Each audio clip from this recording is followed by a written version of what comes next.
Hello Year 5, welcome to Tuesday's maths lesson where we are going to be looking at subtracting mixed numbers.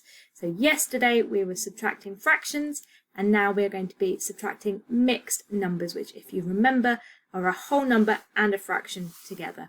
To start off with, here is your arithmetic starter. You've got 4 questions to have a look at here and then I will show you the answers and you can compare.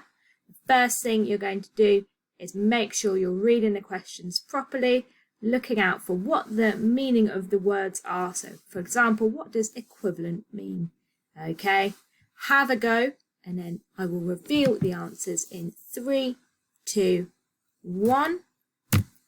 How did you do? Remember, question 2 has multiple answers. Any fraction that is equivalent to, where you've done the same to 2 and 3, the same to the numerator and the denominator, would count. Okay, there's lots of answers there.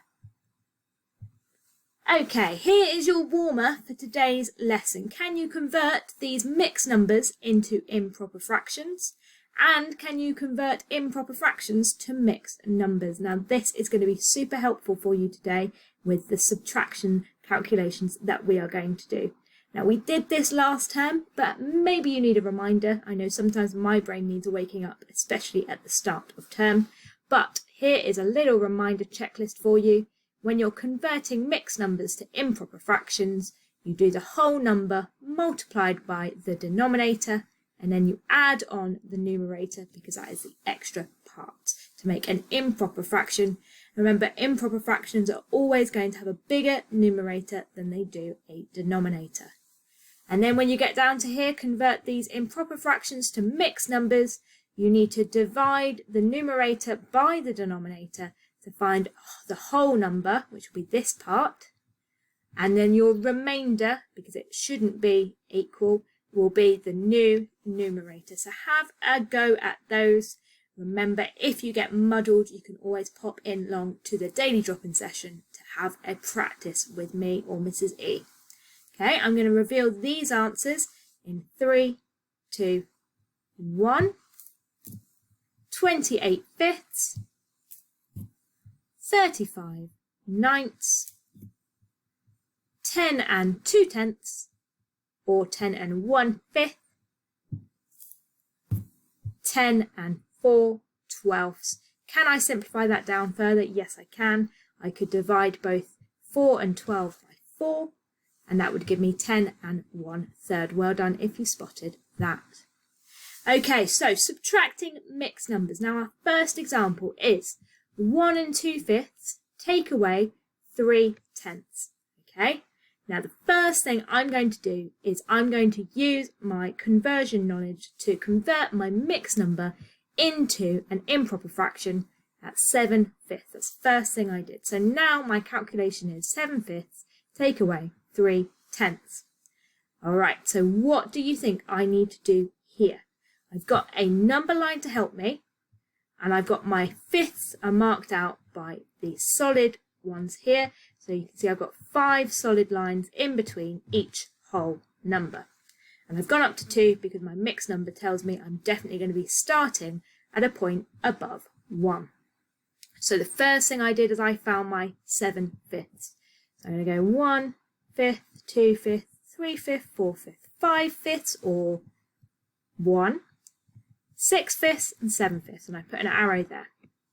Okay, then I've taken away, or I've counted, then I've found my 3 tenths, which is over here because they are my tenths. I've added those in. I've got 3 tenths here, and then I've counted the difference between them. What is the difference? I can count up to find a subtraction. I counted up, so I went in 2 jumps. I went from 3 tenths to 1 because I know my number bonds to 10. That is going to give me 7 tenths, and then I can do another jump up to where my 7 fifths or my 14 tenths are, and that's going to give me 4 tenths, and that's going to get me all the way to the top. So now my jump is what my subtraction would be, and I've jumped, if I add my 7 tenths and 4 tenths together, that's going to give me 11 tenths. Okay, so 7 fifths take away 3 tenths equals 11 tenths. Now, do you know what that would be as a mixed number? Hopefully you'll be able to work it out nice and speedily. how many whole groups of 10 have I got? I've got one whole group of 10. That's it. And I've got one left over. So it would be 1 and 1/10. I don't know where my tiny one came from. There we go. 1 and 1/10. All right. Your turn. Have a go at this one. Okay. You've got 2 and 2/3. Take away 7/9. What are you going to do first? I've got the number line here to help you. Are you going to convert your number into an improper fraction? Are you going to convert them so that they have the same denominator? What calculation do you think you're going to need to do? Pause me here. I'm not going to talk you through this one. This is for you to have a go. If you're confused, come along to the daily drop-in session. And me and Mrs. E will help you out. And I'm going to reveal the answer to this one in 3, 2, 1. Oh, I haven't got my pen. Let me get my pen, my pointer. There we go. 2 and 2/3. Take away 7/9 equals 1 and 8/9. Hopefully you found that difference. Here's another way of doing it using a bar model. Now you know how much I love bar models. I find them really useful when I'm doing maths calculations. So I've got 1 and 3/5. Take away 3/10. I've represented my 1 and 3/5 here by having the whole in fifths and the 3/5 represented here. How can I convert my 3/5 into tenths? Well, what I can do very simply is I can divide this into 2 because 5 times 2 is 10. So this is going to become 6 out of 10, 6/10.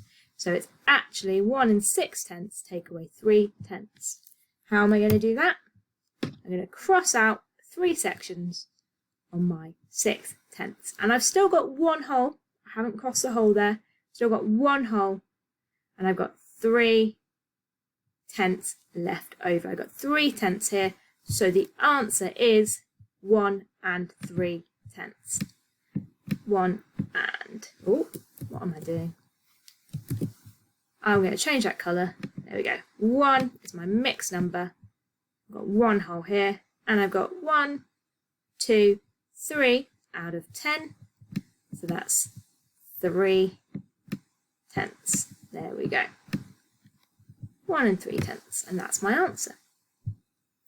All right, your turn. Have a go. Draw your bar models to help you out. Really helpful, particularly if you look here. Once you've drawn out your 5/7, you can put a line in the middle just like I did and it will become 14th. How many 14ths are you going to have if it's equivalent? Okay, have a go at these two. Again, I'm not going to talk through it on here, but you're welcome to come to the daily drop-in session if you want to work through these examples together. Okay, I'm going to reveal the answers to these ones in 3, 2, 1. All right, so I've changed it to 2 and 10/14. Take away 5/14 equals 2 and 5/14. And I've had a go at this one down here as well. You can see I've done it in 2 ways. What ways have I done it? I've done it where I've changed them both to have 8 as part of their whole. And I've done it the other way, so whichever way you did, hopefully you did one of those methods. All right, here is your varied fluency. It's on the website for you, as normal, as well as the problem solving and reasoning. Now, I know that's a bit of a whistle-stop tour today, but come to the daily drop-in session if you've got any questions. That's what it's there for. Have fun subtracting mixed numbers, guys. I know you're going to smash it, particularly if you remember your conversion knowledge from last term. Have a fantastic Tuesday.